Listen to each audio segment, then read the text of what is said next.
Hey guys, so for my final project, I'll be doing it on muscular dystrophy. So what is MD? It is an inherited disease that's caused by the lack of protein in the muscles, causing them to weaken and become damaged over time. And there is over 30 types, and it can cause difficulty with walking, coordination, movement of the limbs, and swallowing. And it can occur at any age, but symptoms will usually appear before the age of 5, and it affects more males than females, as females are usually the carriers. There is no cure, but there are treatments and therapies used to slow down the progression and to help strengthen the muscles.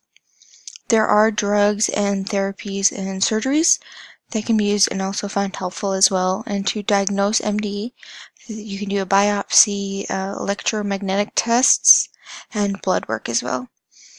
And many people with MD do rely on walking assistant devices.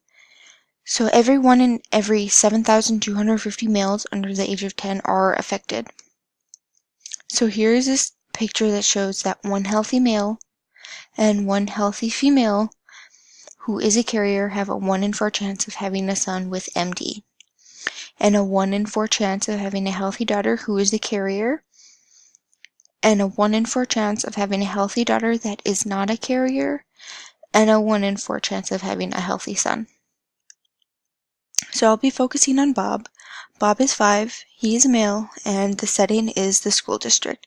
He does attend physical therapy, occupational therapy, and a speech-language pathologist.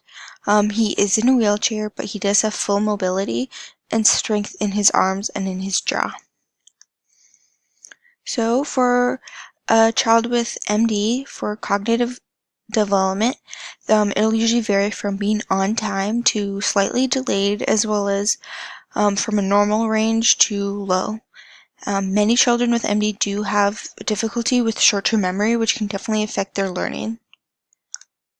And for gross motor skills, their muscles are weakened and they do have cramping in their muscles as well. One of the first signs of muscular dystrophy at a young age is having an infant trying to keep their head up. And they will not have any ability to use their limbs or their muscles at all or for a long period of time. So physical therapy and occupational therapy are highly recommended to help strengthen these muscles and as a precaution.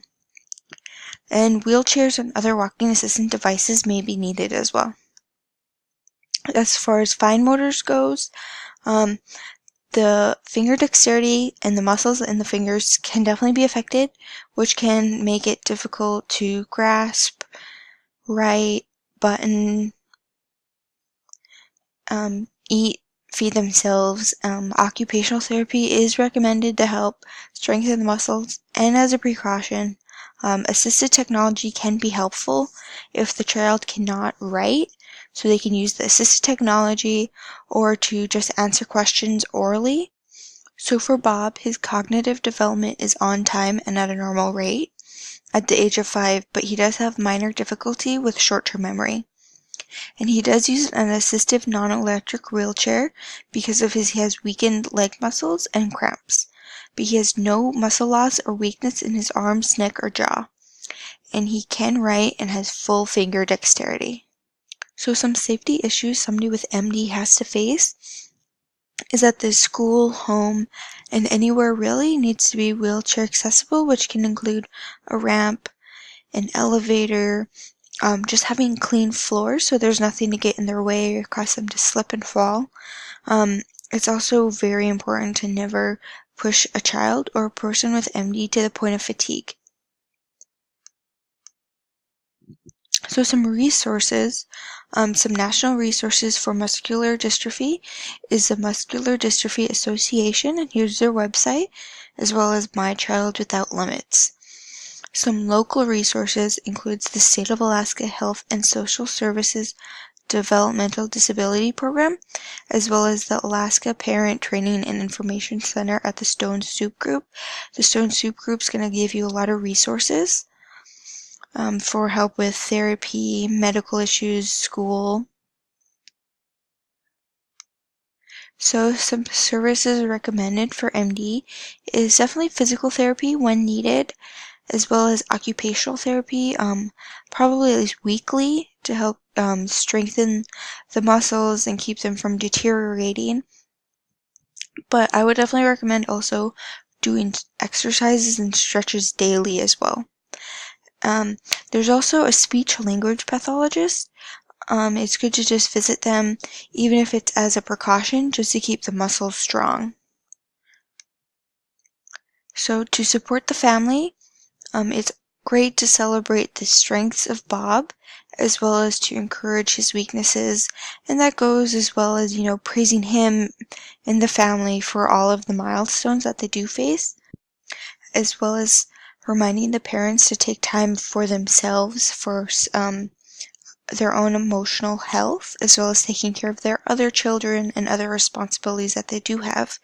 It's also great to recommend family activities that they can all do together, like board games and playing catch together, reading the same book, as well as going to support groups and fundraisers together. That can be really fun, as well as just reminding them that there is help, like family therapy or individual therapy as needed.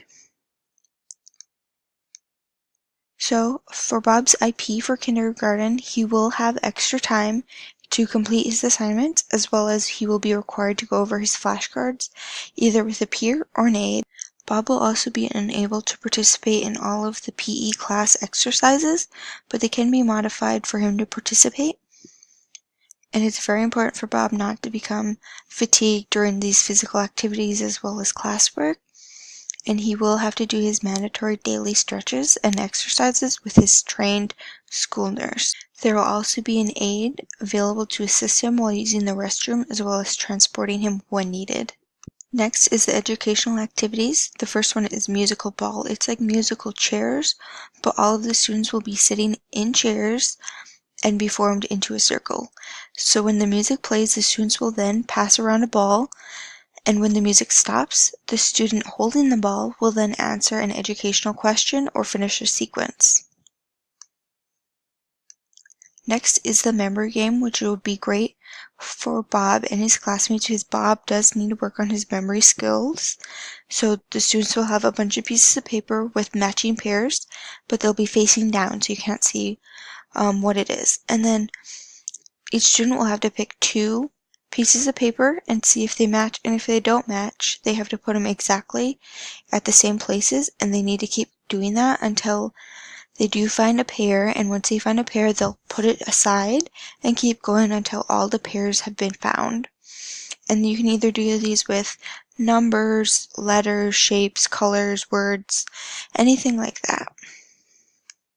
The next activity is softball, which is more of a physical activity, but it can be modified for Bob. So since Bob can bat the ball on his own, since he does have the strength in his arms, he can either choose to wheel himself to the next base or have a buddy or an aide push him there. Next is counting with egg cartons. So you're going to use a 12 egg holding egg carton and label it 1 through 12. And then a child will put 1 item into the first slot, and then 2 items into the second slot, and so forth until they fill it up to 12.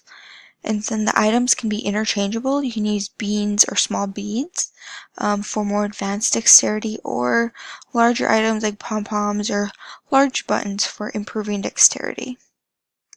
For interventions at school, it's definitely important to observe during recess and PE to make sure that the intensity and range of services for Bob is not too overtiring, and to just watch his mobility, as well as to observe within the classroom to make sure that he's getting along with his peers, and to make sure that he's doing okay with his fine motor skills and emotional skills as well. It's also just important to make sure that the classroom is a suitable learning environment for him. Intervention at home is also important. It's just to ensure that his home is accessible and that all his needs are being met, as well as how he's communicating with his siblings and his family, and just to observe his fine motor skills and his independence. Alright, and this is my reference page, and that is the end of my final project. I did pick muscle dystrophy because I did not know very much about it at all, and I would definitely do a lot more research if I were to have a child with muscle dystrophy in my class, but I definitely do have a foundation of knowledge that I can definitely build on. I'm really glad that I chose it, but there was times when it was kind of more difficult to find some information on it. Overall, I'm very happy with my choice and very happy with what I have learned.